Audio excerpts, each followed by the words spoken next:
খুশিতে মানুষ কি করে, ভীষণ খুশি ভীষণ।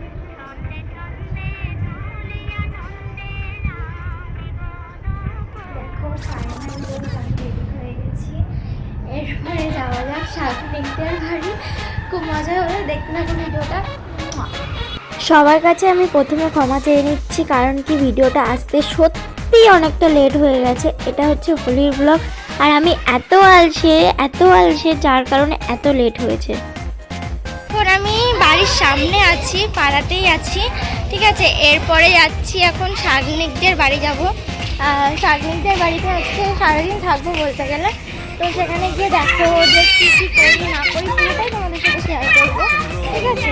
আর আজকে এই পর্যন্ত, মানে এখন এই পর্যন্ত, তারপরে তোমাদের সাথে শেয়ার করছি। দাদা দেখতে থাকো ব্লগটা। প্রচণ্ড রোদ, আর জানি না মেকআপটা কতক্ষণ স্টে করবে, বেশি না 2 ঘন্টা যদি স্টে করে যায় তাহলেই হবে। আমার বেশি লাগবে না, জাস্ট কয়েকটা ছবি তুলবো বলে তাই মেকআপটা করেছি, তাও বেশি করিনি, ঠিক আছে। যাই হোক, ভালো লাগলে জানিও। দেখো আমি শাকনিকদের বাড়িতে চলে এসেছি, ঠিক আছে। এবার যাই উপরে যাই, দেখি ওরা কে কি এসেছে কি না এসেছে, কতজন এসেছে, ঠিক আছে। দেখি কে কে এসেছে। ও মা, তোরা এসে গেছিস? এই দেখো এখানে ও ভগবান। ব্লগটা দেখতে থাকো, খুব মজা হবে, খুব এনজয় হবে, সাথে থাকো। শাকনিক দুটো মুখোশ এনেছিল সবাইকে ভয় দেখাবে বলে, সেই কারণে একটা শ্রেয়া আর একটা পিয়া পরে নিয়েছে। তারপর এখানে ছোট্ট করে একটা ডেকোরেশন করা হয়েছিল, ছবি তুলবো আর একটু ভালো লাগবে সেই কারণে। তো যে যার বাড়ি দিয়ে রং এনেছিল, তো আমার রংটা আমি একটু থালায় সাজিয়ে নিয়েছিলাম। এখানে সাজানোর পরে শাকনিক চলে আসলো ক্যামেরা নিয়ে। ক্যামেরাতে আমি বললাম যে আমার একটা ছবি তুলে দে। পিয়া শ্রেয়া এখানে নিজেদের সংসারের গল্প শুরু করে দিয়েছে। তারপরে দেখো শাকনিক ওর বোনকে ছবি তুলে দিচ্ছে, আর এখানে আমি অপেক্ষা করছিলাম যে আমার পালা কখন আসবে ছবি তোলা, যে এত কষ্ট করে যে সেজে গুজে আসলাম। তারপরে একটু পিয়াকে জিজ্ঞাসা করে নিলাম যে আমাকে কেমন লাগছে, তো পিয়া বলছে যে কিছু দেখতে পাচ্ছে না আলোতে। তারপরে অনেকক্ষণ অপেক্ষা করার পর ফাইনালি আমার বাড়ি আসলো, ছবি তোলার নয়, ছবি তুলে দেওয়ার। আর ভালোই লাগলো যে প্রথমবার ক্যামেরাতে কাউকে ছবি তুলে দিচ্ছি, একটু শাকনিক শিখিয়ে দিল। তারপরে শাকনিকের বোনকে আমি ছবি তুলে দিচ্ছি, আর শাকনিক এদিকে একটু কোথাও গেছিলো। তারপরে আমার পালা আসলো ফাইনালি ছবি তোলার। তো আমি এখানে সবাইকে সাইড করছি, সাইড করার পরে আমার কয়েকটা ছবি তুলে দিল, সেটা এবার আমার ছবি তুলে দিচ্ছে। তারপরে আমাকে পোজ বলে দিচ্ছিল, তারা শাকনিককে বললাম দে আমি একটু এর ছবি তুলে দিই, এর নামটা আমার ঠিক মনে নেই, এটা শাকনিকের ফ্রেন্ড। তারপরে যে হোলির আকর্ষণ সেটা হচ্ছে ভাং বানানো। আমরা জীবনে কোনোদিন ভাং বানাইনি, তো এটা আমাদের প্রথমবার ভাং বানানো ছিল, সে কারণে জানি না কেমন টেস্ট হয়, কীভাবে বানায়। তো যেটুখানি ফোনে রিলস দেখে পেরেছিলাম বানিয়েছি। প্রথমে তো অনেক কিছুই দিলাম, তারপরে এই যে মেন জিনিস, তো যারা ভাং খাবে না, যেমন আমি খাইনি, তো তাদের জন্য আলাদা গ্লাস করা হয়েছিল। তারপরে এখানে শুরু হয়ে গেল নাচ গান।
কিছুক্ষণ নাচ গান করার পর, যেহেতু সেদিন গ্রহণ লেগেছিল তোমরা সবাই জানো, সেই কারণে শাগনিকের মা আমাদের জন্য খিচুড়ি আর আলুর দম করেছিল, আর ওদের বাড়ি পুজোও ছিল একটু।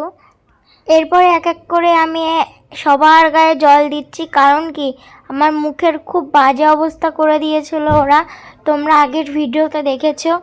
তো দেখো আমি এক এক করে সবাইকে টেনে নিয়ে এসেছিলাম, তারপরে এবার আমাকে সব বাচ্চারা মিলে ধরেছে এমনভাবে না, ওখান থেকে আমি ছাড়াতে পারছি নিজেকে। তারপরে যা পেরেছে আমাকে মাখিয়েছে, মাখানোর পর এবার আমারও টান এসেছে, আমি শাগনিকের বন্ধুর গায়ে জল দিচ্ছি, এরপরে শাগনিকের গায়েও জল দেবো, দেখো তোমরা দেখতে পাবে। এই যে শাগনিকের বোনের গায়ে দিলাম, শাগনিকের গায়েও দিয়েছিলাম। তারপরে ওরা যেহেতু চলে যাবে, দেরি হয়ে যাচ্ছে, এখানে একটু ভিডিও করে নিলাম, একটু মানে রিল শ্যুট করে নিচ্ছিলাম। রিল শ্যুট করার পর এবার যারা যারা বাকি ছিল তাদের এবার পালা জল দেয়া, তো তাদেরকে জল দিয়ে দিলাম। এবার শাগনিককেও জল দিলাম, তখন দিতে পারিনি। তারপর আস্তে আস্তে ওরা খেয়ে মজা করছিল, আমি তার মাঝখানে গিয়ে জল দিচ্ছি। এবার আমার মুখটা তো দেখেই নিলে যে কি করেছে। এবার শাগনিকের কথাটা একটু আমার মেয়ে হতে পারে না, এত কষ্ট করে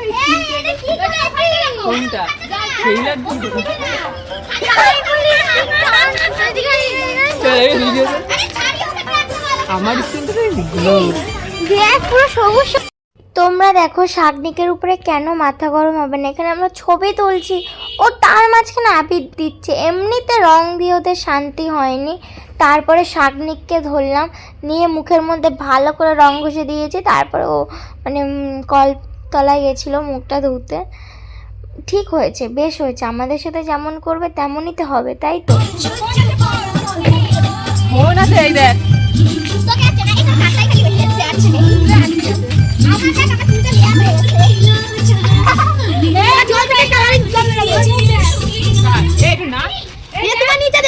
শাগনিকের নাচ দিয়ে আজকে ভিডিওটা শেষ করছি হোলির।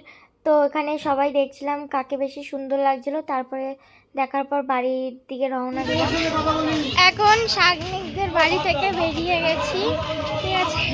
ফাইনালি দেখ যে কেমন কি বাজে লাগছে, চেনা যাচ্ছে না যে কেমন লাগছে। কেমন লাগলো তোমাদের ব্লগটা জানিও। বাড়ি গিয়ে এখন 5টা বাজতে যায়, এখন বাড়ি যাচ্ছি, প্রচুর ঝামেলা হচ্ছে, একটু যাচ্ছি তো ঝামেলা হচ্ছে, একটু যাচ্ছি ঝামেলা হচ্ছে, তো সেই কারণে যেন আরও বেশি ঝামেলা না হয়, তাই আমি তাড়াতাড়ি করে বেরিয়ে আসলাম ওখান থেকে, যাতে ঠিকঠাক করে বাড়ি পৌঁছাতে পারি। এখন যাচ্ছি, ইস বাজে অবস্থা দেখো। প্রচুর মজা করলাম, প্রচুর এনজয় হলো, কিন্তু হ্যাঁ অনেক ক্লিপ যেগুলো নেওয়া হয়নি সেগুলো যেন মানে নেওয়া হয়েছে বাট পোস্ট করতে পারবো না, এরকম অনেক ক্লিপ আছে। তো সরি, তোমাদের সাথে হয়তো পুরোটা শেয়ার করতে পারবো না, কিন্তু তাও পুরোটা শেয়ার করার চেষ্টা করবো। বাড়ি যাই, বাড়ি গিয়ে এডিট করবো, আর স্নান করে তোমাদেরকে ইন্ট্রো দিচ্ছি। স্নান করে উঠে এসেই তোমাদের সাথে ইন্ট্রো দিচ্ছি। দেখো মুখটা অনেকটা উঠে গেছে, মানে যে পরিমাণে ওরা আমাকে রং মাখিয়েছিল তো তার থেকে অনেকটা বেটার হয়েছে। এখনও হালকা হালকা লাল রয়েছে, হাতও লাল, মানে হাত দেখলে তো বুঝতে পারতে, দাও কত অনেক কষ্ট করে তুলেছি অনেক। এখন আর পাচ্ছিলাম না, মুখটা মানে জ্বালা করছিল, আরও 5-7 বার ঘষলে মনে হয় উঠে যাবে। আশা করছি সন্ধেবেলার মধ্যে পুরো রঙটাই চলে যাবে। মাঝে মাঝে একটু উঠে উঠে মানে ফেস ওয়াশ করে নেবো, মুখে একটু সাবান দিয়ে ভালো করে ঘষবো। কী অবস্থা, ঘুম থেকে উঠে পড়লাম, দেখো মুখটা তাও লাল লাল রয়েছে। অনেক চেষ্টা করেছি তোলার, কিন্তু আমার পক্ষে আর সম্ভব নয় যে ঘষে ঘষে রং তোলার। তো থাক, কালকে তো আছে, কালকে আবারও খেলা হবে, উঠে যাবে। দেখো মানে তোমাদের যদি ভিডিওটা ভালো লাগে, জানি না কতটা কি ভালো লাগবে তোমাদের, যদি ভালো লাগে তাহলে অবশ্যই আমার পাশে থেকো, লাইক কমেন্ট শেয়ার করো। আজকে এই পর্যন্ত, টাটা।